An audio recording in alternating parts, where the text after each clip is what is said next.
The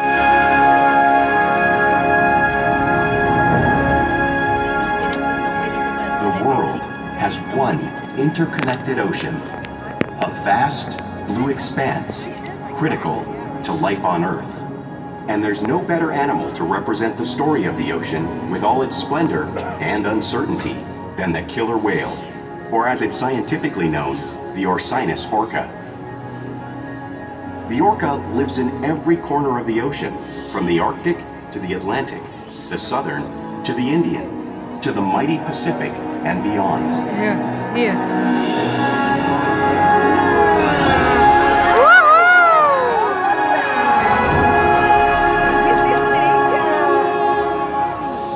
This whale's story is the ocean's story, and it is one we all share.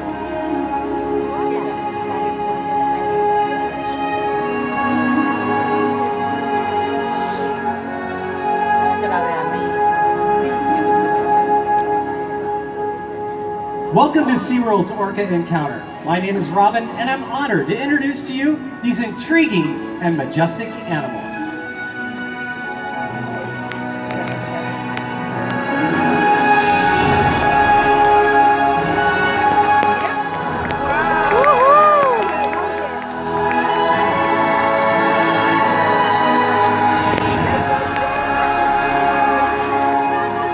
There's nothing like seeing a killer whale up close and learning about them and their natural behavior. We hope this Orca encounter will leave you with a better understanding of these magnificent creatures and all they represent.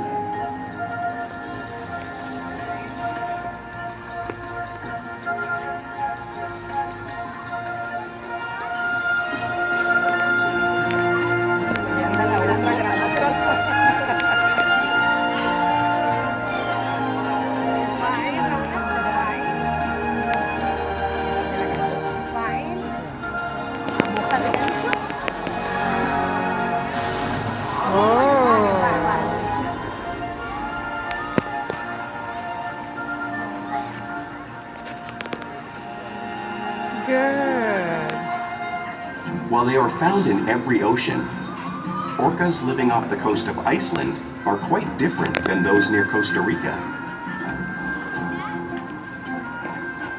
In fact, there are at least 10 types, or ecotypes, of killer whales. An ecotype describes the differences between killer whales' size, physical form, prey, social structure, and habitat. As you can see, the differences are subtle, but noticeable when compared side by side. Orcas are adapted perfectly to their environments. And even the whale's black and white coloration has a purpose.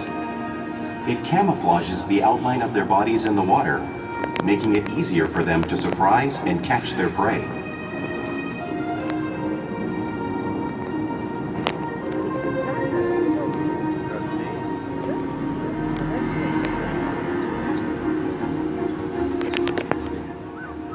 When viewed from above, the black of the whale blends in with the dark depths of the ocean.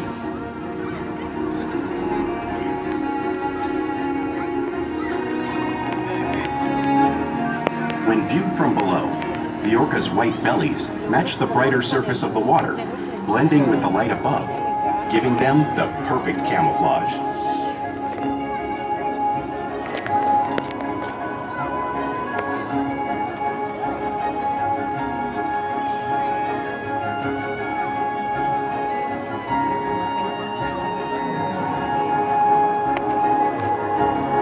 Killer whales truly are a natural wonder, and right now Ulysses, our largest whale, weighing about 10,000 pounds, is going to help us show you some of their physical characteristics.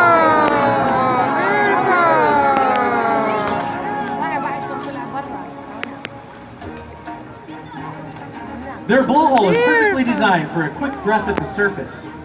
Even though the location of their eyes works to their advantage, it looks as if the eye is located in the white area, but that's just a visual distraction. The eye is actually located in a black area just in front of the oval patch, camouflaged from thrashing prey.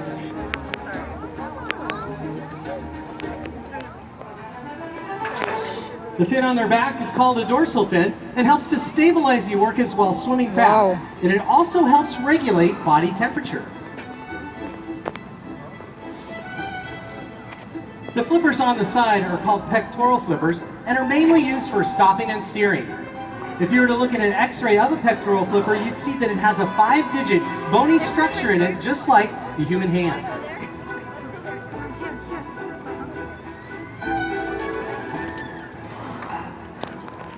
The lobes on either side of the tail are called flukes.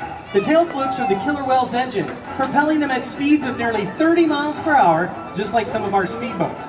And they swim the fastest and use the most power when they lift their nearly 10,000-pound body completely out on the water.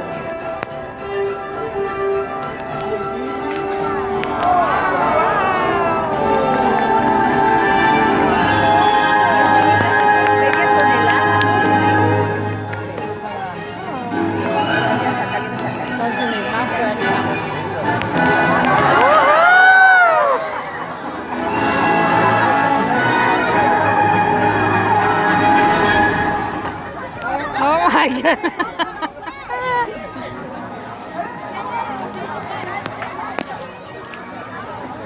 Killer whales are highly social animals with a well-defined social structure. An orcapod is always led by a female. Though just half the size of her male counterpart, she is in charge. What?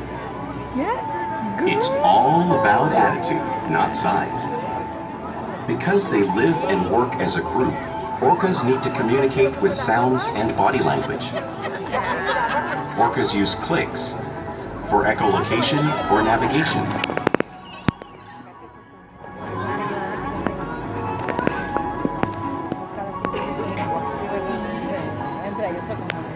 Whistles to socialize in the pod. And calls for group coordination and hunting.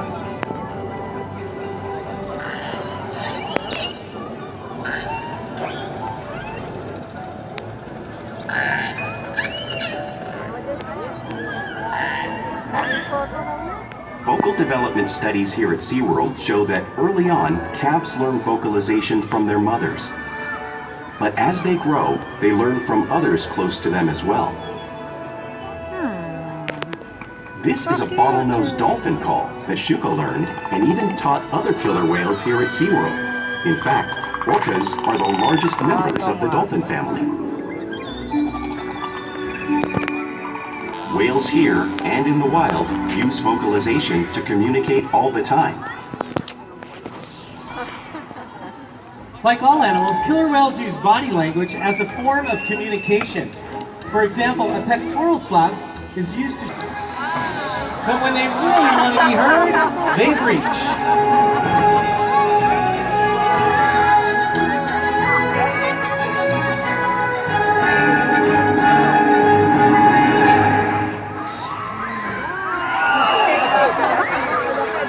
Spy hops are used to coordinate and get a better view of their surroundings while they hunt.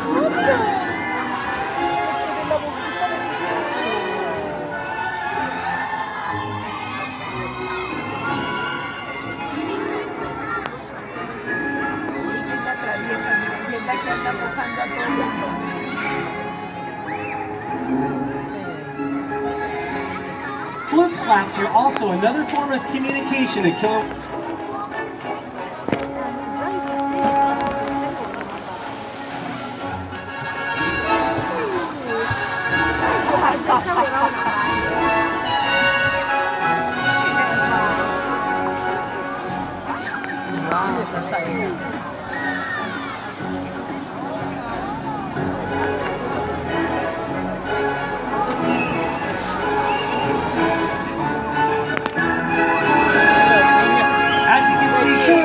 Great communicators, so it's no wonder they're at the top of the ocean's food chain.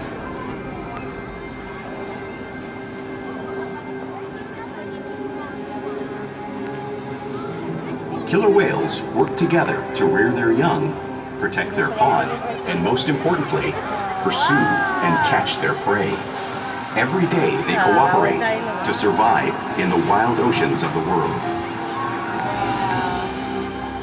The orca's hunting techniques are as varied as the whales themselves. Norwegian killer whales will circle herring, herding them together. The whales use sounds to coordinate.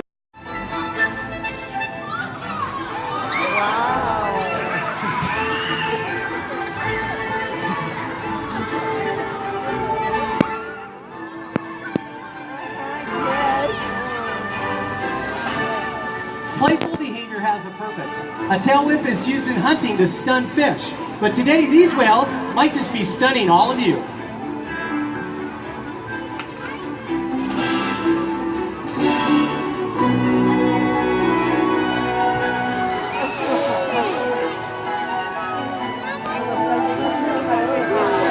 Oh my goodness.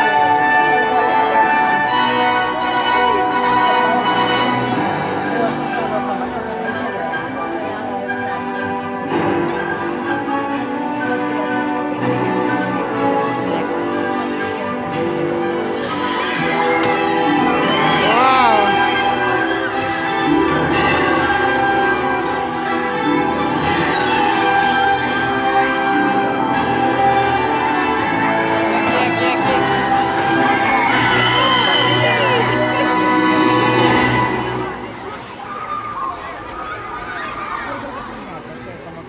You know, we interact with these whales all day, every day, sharing trusted relationships that help us provide optimal healthcare, research, and quality of life.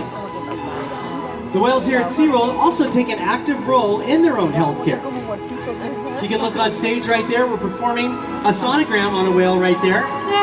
This is all done without restraints. Also, look at stage. The whales are presenting their tail flicks to their trainers. This is a very important behavior, and it builds a lot of trust, as this is where we would step down and withdraw a small amount of blood from to analyze their blood.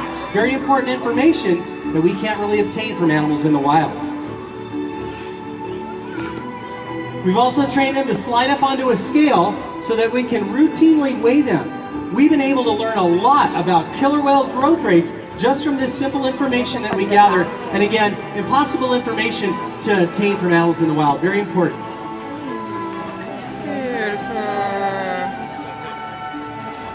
You know, we've even trained them to let us take a breath sample from their blowhole because of the relationship we've built day after day right here at SeaWorld. Right now, ladies and gentlemen, I get to take a few moments to stop and introduce you to a very cute little whale here. This is Amaya. Amaya's only 3 years old.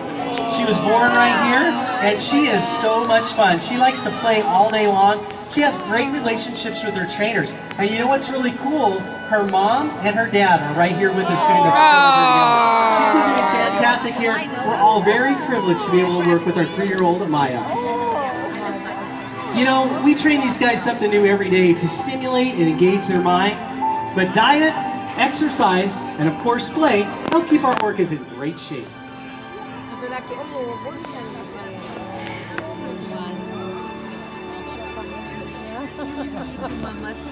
The whales here at SeaWorld have helped killer whales in the wild by participating in many research studies. One ongoing study monitors the whale's heart rate and breathing to understand how marine noise pollution from ship engines and other sources affect wild populations.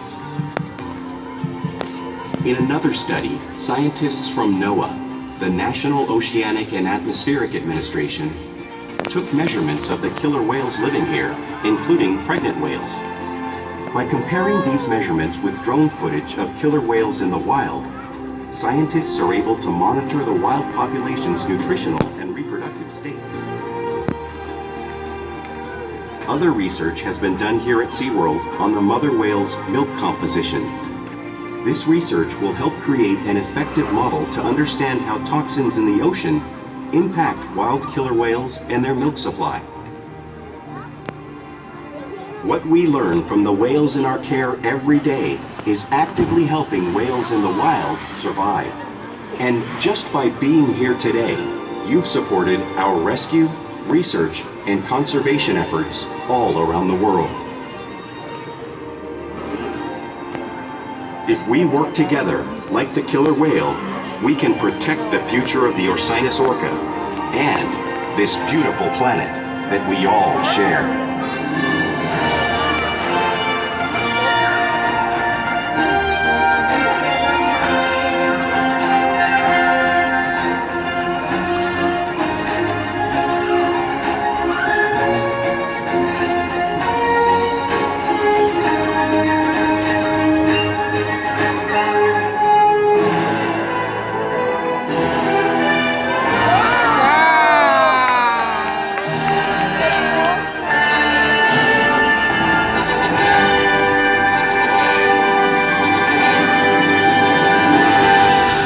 Thank you all for joining us here at our Orca encounter. We hope you have a better appreciation for these amazing animals. Have a great rest of the day here at SeaWorld, everybody. Bye-bye. Bye-bye.